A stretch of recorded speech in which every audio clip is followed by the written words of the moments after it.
Tradition will first light the candle of new thought, universal truth. And I invite you to hold, and you like lower your eyes if you like, or maybe close. And as I say these words verbally, I'd like you to repeat these words silently in the silence of your heart, in the sanctuary of your heart.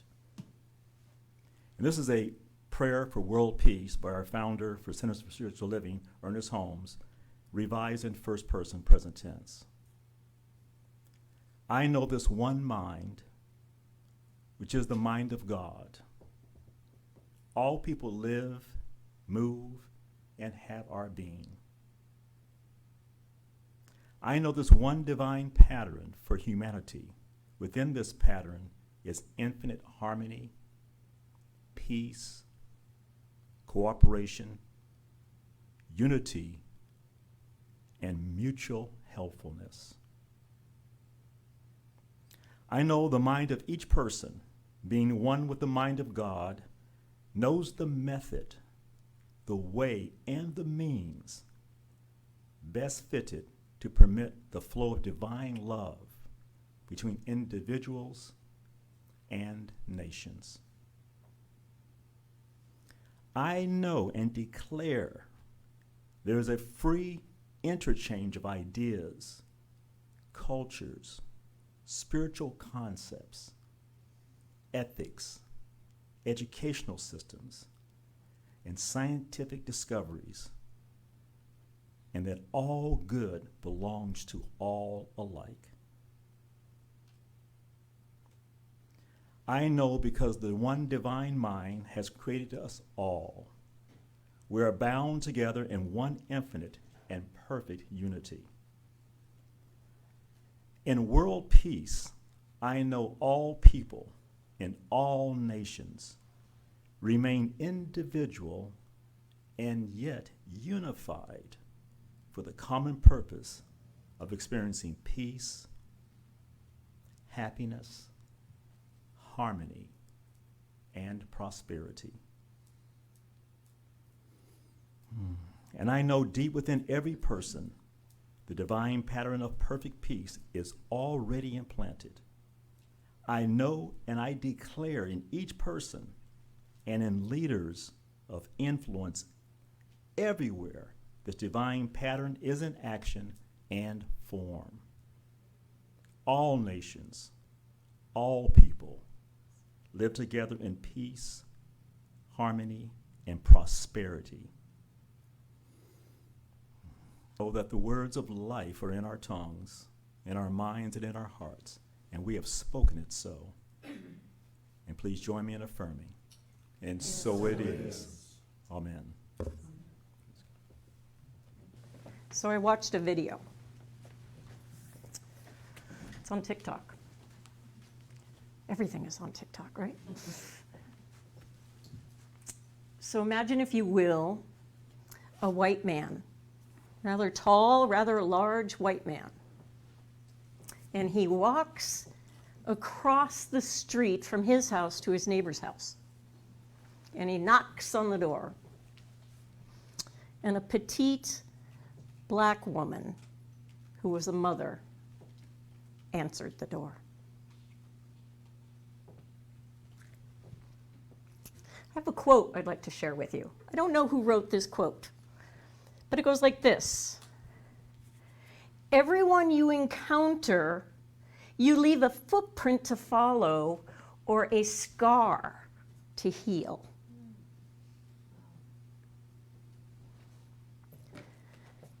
The woman says yes. And he says, it's obvious you're celebrating Halloween. You know, one of those houses that have every decoration known to man. And she was like, yes. And this man looked at her and said, I've been diagnosed with cancer. And every time I come home or look out my window, I see the casket that you have in your yard. Would you do me a favor and take it down? The video clips to the scene of them taking the casket down. Wow. They both stepped into the gap.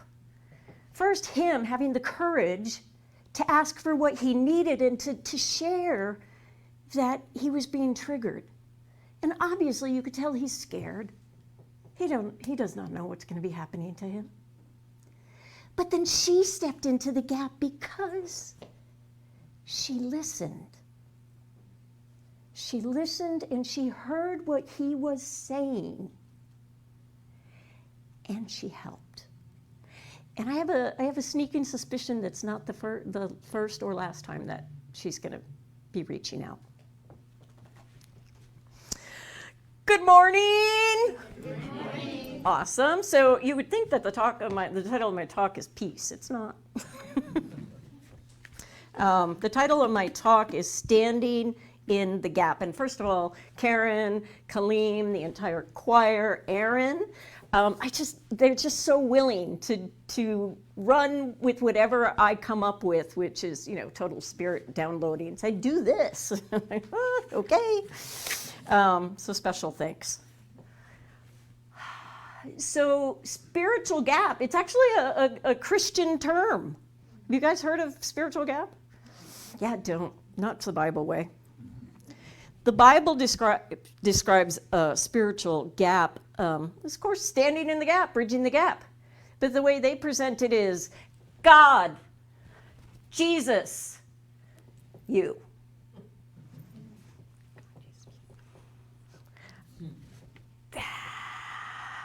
The more I was reading this, the less I read. Because that's not what standing in the gap means to me. Like, here we believe that we are spirit, that the DNA is in us, the imprint of God. We're here to do God's work. And I don't need anyone to plug me in. All I have to do is remember who I am. Remember why I'm here. So, me, you, we all are God in action, right? You guys are quiet, right? Okay. So, what does standing in the gap mean? Well, I'll tell you. Well, do you mind if I share a story? I actually have a business associate. She and I go to the same conference every year. Tourism conference I'm selling in Alaska, and she's the president and COO of Broadway.com. Woo! I chased her around for days, but don't tell anyone that. Because we finally had a really quiet moment to ourselves, and of course, the first thing I asked, well, what Broadway show? Is like, don't miss. Without hesitation, she's come from away. And I'm like, what? Oh, that's coming. Yes, it is. And so I'm going to tell a little bit about this story. So it is coming. November 26th to December 10th. The Broadway show will actually be performing at the PAC. So it was September 11th. And within less than an hour, lives completely changed. Yes? Mm-hmm. So the story is about Newfoundland. Where's Newfoundland? Oy vey. You fly straight to Maine, you take a hard left, you keep going until you are in the middle of nowhere. And that is Newfoundland. On that morning, 38 planes were told to land. In a town of 9,000 people, 7,000 people showed up in the matter of hours. Whew, think about that. 9,000. What did the town do? Well, I'll tell you what they didn't do. They didn't rush to Costco to buy out all the toilet paper.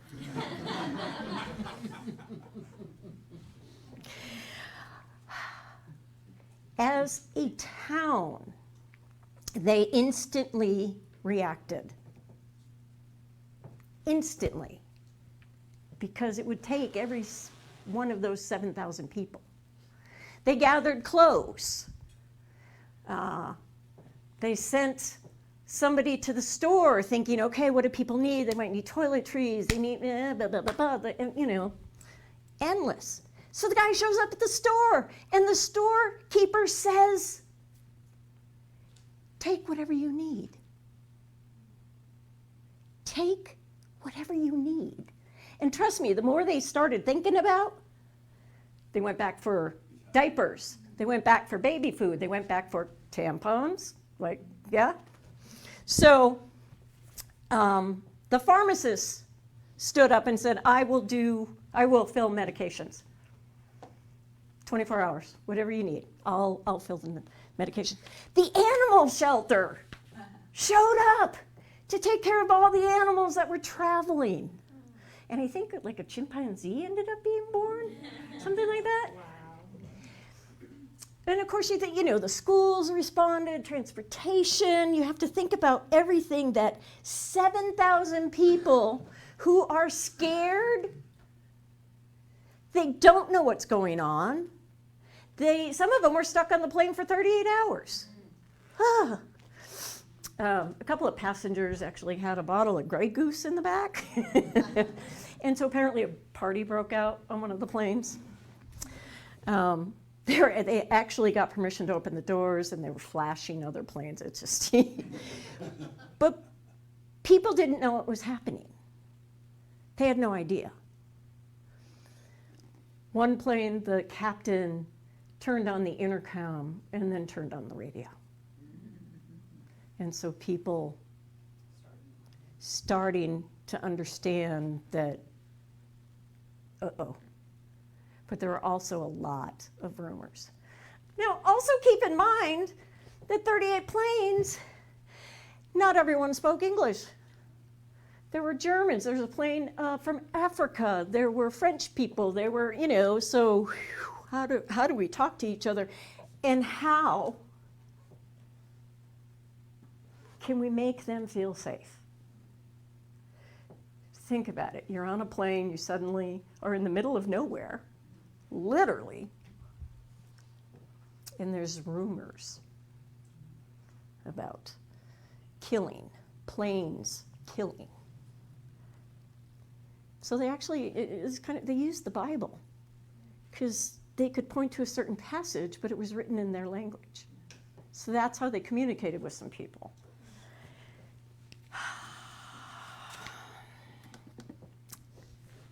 So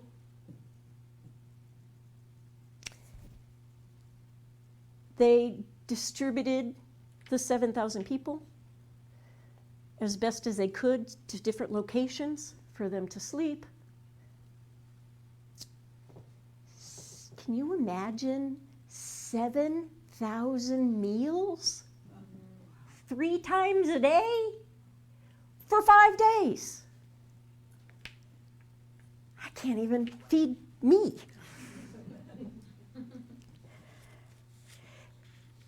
Oh, booze. A lot of booze showed up, which, once people kind of relaxed a little, there's some awesome stories. It didn't matter your race, your nationality, your sexuality, your age. Everyone was welcomed with open arms in Gander. Imagine that, 7,000 people taken care of by 9,000 people. What do you need? Okay. What do you need? Okay. Come with me. They actually set up, I think it was the library, they actually set it up for people to go and pray in peace and in silence. without being harassed, because as you can imagine, there perhaps were some Muslims amongst them. And so the town provided a place for everyone to feel safe to pray. So I have a question for you. Would Anchorage step up? We would hope. We certainly have a lot more hotel rooms than Gander. How about your business, your place of work? Would they step up? I know ours would. How about you? Would you stand up? Would you wait for instructions? Or would you go into action? My assessment is this congregation and all of you would step up. What do you need? How can we provide it? But most of all, we don't know who you are or where you're from, but you are welcomed here. For me, standing in the gap is actually holding the presence for kindness. But what else can we do? Today, last week, tomorrow? Well, I know someone who shows up with chicken noodle soup when you're sick, Claire. I know Bob has changed out doors for people. Dana, I can't even begin to say everything you've done. It's being a friend, Allison, who stays loud if she thinks you're having a bad time.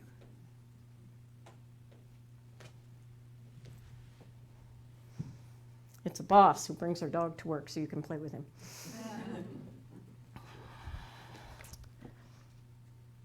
So here's what I want you to think about. Standing in the gap. What does that mean? What am I going to do?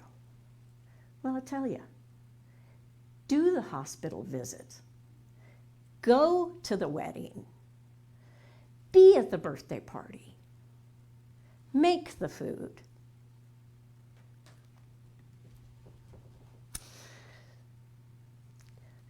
I don't know how many years ago it was. I ended up having to take radiation, and it was a pill, and so as soon as I took it, I was like nuclear or something, and I was forced to go home and sit in my house for like 4 days, not to leave. Don't let anybody touch you, don't let anybody come in, and then when you're done, you need to burn all your sheets, and it was an intense thing. They didn't have to burn, you just had to wash everything. Eat with plastic, don't let anybody touch anything that you've touched. Okay, that gets pretty lonely. I was living by myself. I even farmed out midnight because I was like, what's this gonna do to my dog? Which was probably the most important question I had. Dawn Macon showed up at my house and stood in my front yard and sang to me. I am so blessed. I am so blessed. I'm not sure what my neighbors thought.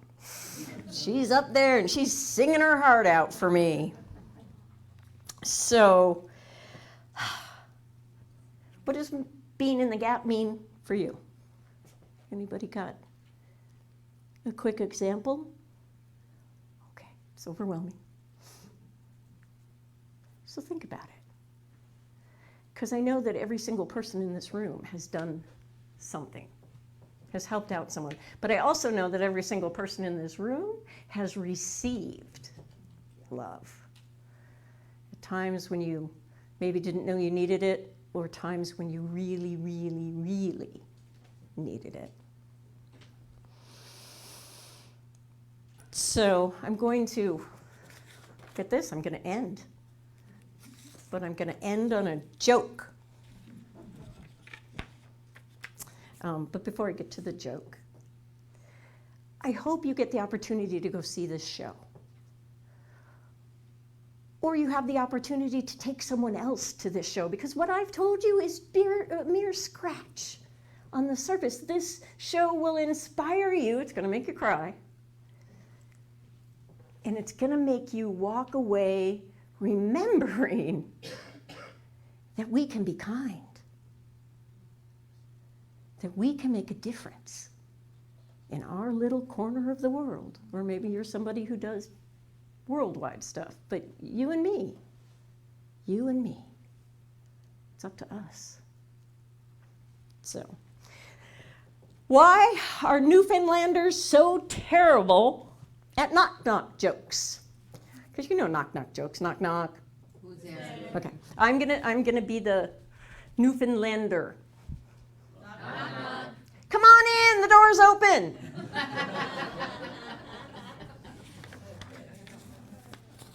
Oh my God, they laughed. That's cool. Everyone you encounter, you leave a footprint to follow or a scar to heal. Thank you.